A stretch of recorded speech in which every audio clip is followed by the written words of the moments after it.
आता मुख्य मुद्द्याकडे वळूया. तुमच्या दोघांची लव्ह रेसिपी काय आहे?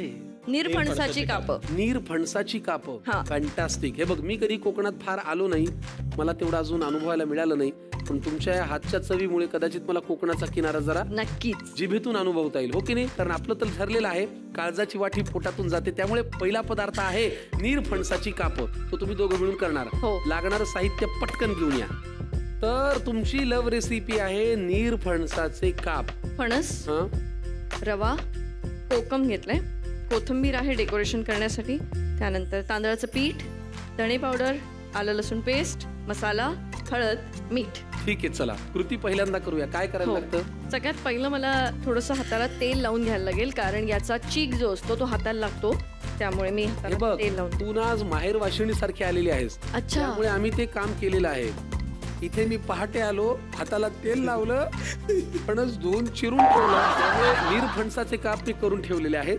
निरफणस हे तुम्हाला दाखवायला ठेवलंय की नीर आणि फणस हे कसं असतं, हो की नाही? खूप सुंदर. चला, काय करूया पहिल्यांदा? पहिल्यांदा आपण याला मॅरिनेट करून घेऊया. वा, ठीक आहे. पुढे काय करायचं, कोणाला सांगतोयस का की मीच करू? तूच कर, मी मग बोलूच करत नकोस. नाही. थँक्यू. तर आता हे काप आपण ह्याच्यात काढून घेतलेत. आता यात आपण पहिलं तर मीठ थोडं करूया. सुरू झालास, पहिलं मीठच टाकणार ना? बघ. अरे मी केलेत ना घरी आता. पहिलं मीठ, लिमिट नसतं टाकायचं, मग काय? मग कधी डायरेक्ट फोडणी. त्यानंतर लाल तिखट, लाल तिखट टाकलं, त्यानंतर थोडीशी मी पावडर. धणा पावडर थोडीशी टाकतेय. जे स्वतःला हवंय तसं करू शकतो आपण. काही जण धणे जिरे पावडर सगळं ऍड करू शकतात, त्याने टेस्ट थोडीशी वाढतेच, असं काही मोठं होत नाही. ठीक आहे. हळद अगदी थोडीशी टाकायची आपल्याला, जास्त नको. त्यानंतर ही आलं लसूण पेस्ट आहे, ही थोडी मी जास्त लावते यासाठी, कारण नंतर आपल्याला त्याला जे कोटिंग आहे ना ते चिकटलं पाहिजे, बर.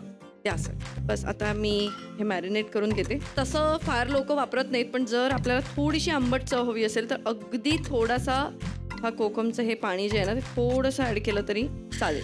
वा. थोडासा मसाला मला वाटतं लाल कमी तिखट झालंय. मी घालतो. कुणाल ते दे तरी दे दे दे. हं. जास्त पडलं तर परत ते अरे आहेत किती त्यामध्ये, जरा त्याला लागू देत.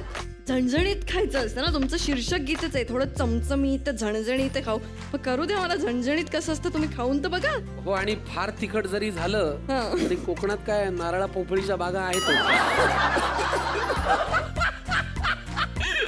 मग आता आपण करायला घेऊया. हो. पेटला. आता काय करायचं? आता तेल हवंय मला. बघ, आपण या कार्यक्रमामध्ये नेहमी वापरतो फॉर्च्यूनचं तेल, त्याच्यामुळे हेच तुम्ही वापरत जा.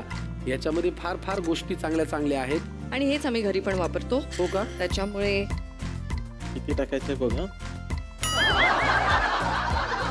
थोडकर आहे ना तुझा नवरा खूप? भरपूर. ते काप छान मॅरिनेट करून झालेले आहेत. हो. पुढे काय करायचं? कोटिंगसाठी आपल्याला घ्यायचंय रवा, त्याच्यानंतर आपल्याला घ्यायचंय तांदळाचं पीठ.